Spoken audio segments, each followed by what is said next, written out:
Hello and welcome back to Digital Assets Daily. Good morning, good afternoon, or good evening, wherever you are in your corner of the world. Breaking news is the SEC will produce documents to Ripple tomorrow. So in yet another win for popular blockchain company Ripple, the court has granted its request for extra time to file a response to the SEC in their motion to redact certain documents. So James K. Phelan, who has been vocal about the SEC versus Ripple lawsuit, confirmed that the blockchain company received the positive news via a text-only order communicated to its lawyers recently. So that'll be interesting to follow up tomorrow to see how that plays out. Also, too, Vietnam is to devise the legal framework for crypto.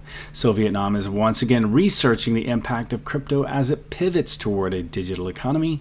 And the research spearheaded by the Ministry of Finance is intended to guide upcoming policy, and Vietnam's Deputy Prime Minister Le Minh Khai has tasked the country's Ministry of Finance with spearheading research for the implementation of a legal framework governing digital assets. And Binance announced the release of a feature that supports and converts almost all Ethereum tokens. And that's interesting timing, as Stellar just recently released this week as well, being the bridge to the Ethereum network. So this is going to be interesting to see how Binance has released the second version of its cross-chain protocol, the Binance Bridge 2.0, which connects the BNB chain, its flagship Layer 1 blockchain, with other networks. And the members of Congress are introducing the eCash bill.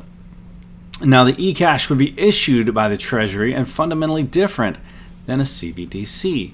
So that's very curious to see, as we've speculated for quite a while if they were going to build the CBDC upon Ripple's network, so to speak, on the XRP, and if the Treasury was going to build something upon the Stellar network, being both US based. So it's going to be interesting to follow how this plays out either which way. And I think the majority of investors, those who have utility and the ISO 20022 assets, are going to be beneficial either way. But the congressional representatives have introduced a bill that call upon the Treasury to prepare a digital dollar eCash. eCash is meant to preserve privacy and operate without needing access to the internet. So online, offline is basically what they're saying. So the bill is co-sponsored by the Democrats, though the legislation appears to address certain concerns of Republican lawmakers. Also, too, the crypto paradise island is a real place, and citizenship costs $130,000. So cryptocurrency enthusiasts will be able to live together in harmony on Satoshi Island. That's designed to be a crypto paradise. And that is basically in the South Pacific on the coast of Australia and Papua New Guinea. And feel free to come back and click the link and play and watch the video, as the link to every article we discussed is available in the description below. Now, this was very interesting and exciting because David Beckham is going to release NFTs on the fork of Stellar. The former professional soccer player David Beckham is set to release NFTs, or non-fungible tokens, on the Digital Bits, the blockchain. And just to pull that up since we're discussing it, I have an article here with the best practices for creating NFTs on Stellar.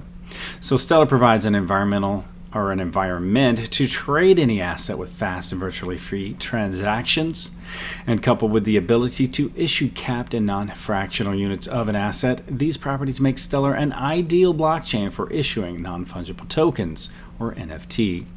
One thing I do like personally about Stellar, if I have to send Ethereum, which is very, very expensive and slow, to another exchange or wallet, what I prefer to do in this specific case, as an example, is get the Stellar and send it over. It's there before I get there 99% of the time, before I can log into the other exchange. Took, nearly instant and very, very minimal fees. It's almost not even noticeable. And then if I need something that's an ERC20 asset, or something that I absolutely have to do or have to have as an asset, as far as diversifying the assets in your investments. That's something that I'll then exchange my Stellar back to USD or whatever is necessary to get the asset I'm looking to invest in. But again, that's my way around it. Maybe that helps you, maybe it doesn't, but that's something that I find is fast and cheap.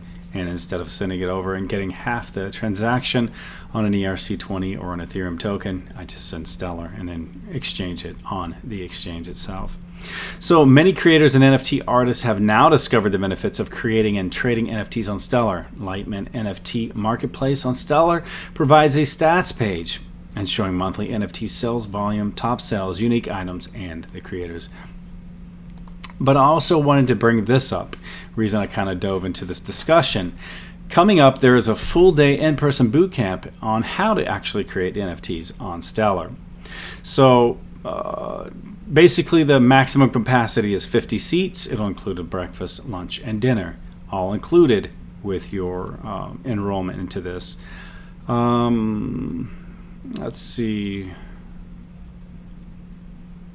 I was trying to find up really quick. The only thing I'm seeing is this $5 with 22 spots left open. I don't think that... Maybe it is, maybe it isn't. I'm not going to claim a price on this one. Thought I'd find something obvious. The only thing I'm seeing here is this $5 for 22 spots left. I would check in and find, I may have passed it scrolling quickly through just to get it to you, but Saturday, April 9th, 2022 from 10 a.m. to 6 p.m. Eastern Standard Time, in New York at 393 Broadway. Feel free to contact them if you're interested or if you're in the area and that's something you definitely have to attend. Feel free to contact them, and check the availability, how many spots are left open at that time, and check the price because I'm not entirely sure and confident with that if they're going to include the breakfast, lunch, and dinner on $5. I mean, that's very, very nearly free if that's so. So again, guys, remember this is not financial advice. It's for entertainment purposes only. And as always, before we go, I want to leave you with a final thought. Live as if you were to die tomorrow, but learn as if you were to live forever. Much love, and we will catch you in the next one.